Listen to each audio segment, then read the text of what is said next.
This is the AWS Morning Brief Security Edition. AWS is fond of saying security is job zero. That means it's nobody in particular's job, which means it falls to the rest of us. Just the news you need to know, none of the fluff. This episode is sponsored in part by LaunchDarkly. Take a look at what it takes to get your code into production. I'm going to just guess that it's awful because it's always awful. No one loves their deployment process. What if launching new features didn't require you to do a full-on code and possibly infrastructure deploy? What if you could test on a small subset of users and then roll it back immediately if results aren't what you expect? LaunchDarkly does exactly this. To learn more, visit launchdarkly.com and tell them Corey sent you and watch for the wince. Security is job zero, according to AWS. Next week, I'll have a fair bit on that, I suspect, and this week is reinvent. Let's see what happened before this storm hit. IBM put out its annual cost of a data breach report, which is interesting, but personally I find it genius. This is how you pollute SEO for the search term IBM Data Breach, which is surely just a matter of time if it hasn't already happened. Speaking of, GoDaddy effectively got its ass handed to it in a security breach last week. We found out, of course, via an SEC filing instead of GoDaddy doing the smart thing and proactively getting in front of it. Apparently, they were breached for at least 2.5 months, nobody noticed, and 1.2 million people got their admin creds stolen.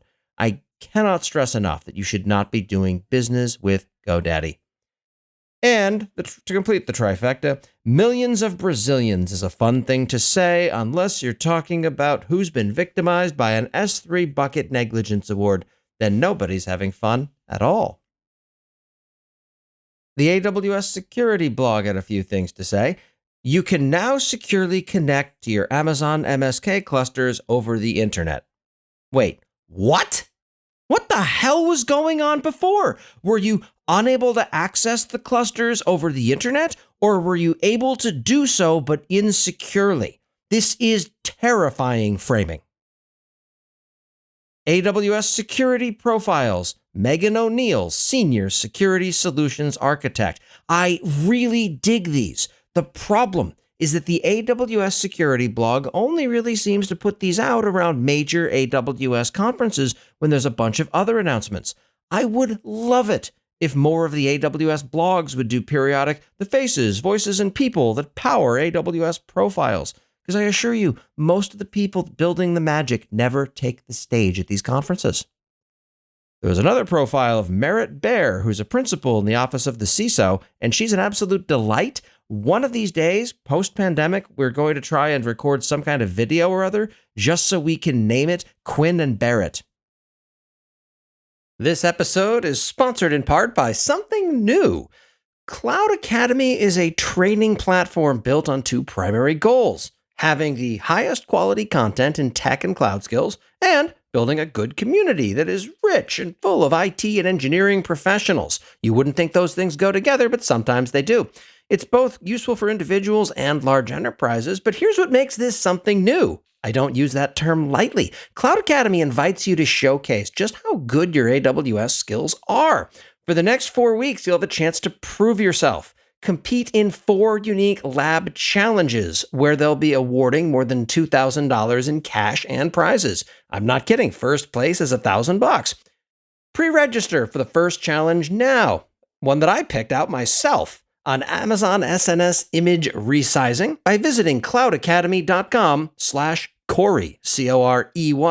That's cloudacademy.com/Corey. We're going to have some fun with this one. And, of course, Macy Classic alerts that derive from AWS CloudTrail Global Service Events for AWS Identity and Access Management, IAM, and AWS Security Token Service, SDS, API calls will be retired, no longer generated, in the US West 2 Oregon region. See, that's one of those super important things to know, and I hate how AWS buries it. That said, don't use Macy Classic because it is horrifyingly expensive compared to modern Macy. And from the tools and tricks area, I discovered permissions.cloud last week, and it's great. The website uses a variety of information gathered within the IAM dataset and then exposes that information in a clean, easy-to-read format. It's there to provide an alternate, community-driven source of truth for AWS identity. It's gorgeous as well, so you know it's not an official AWS product. And that's what happened last week in AWS security. Thank you for listening. I'll talk to you next week if I survive reInvent. Thank you for listening to the AWS Morning Brief Security Edition. For the latest in AWS security that actually matters, please follow AWS Morning Brief on Apple Podcasts, Spotify, Overcast, or wherever the hell it is you find the dulcet tones of my voice. And be sure to sign up for the Last Week in AWS newsletter at lastweekinaws.com.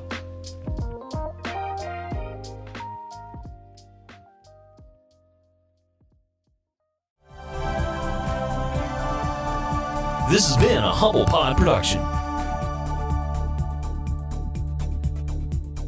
Stay humble.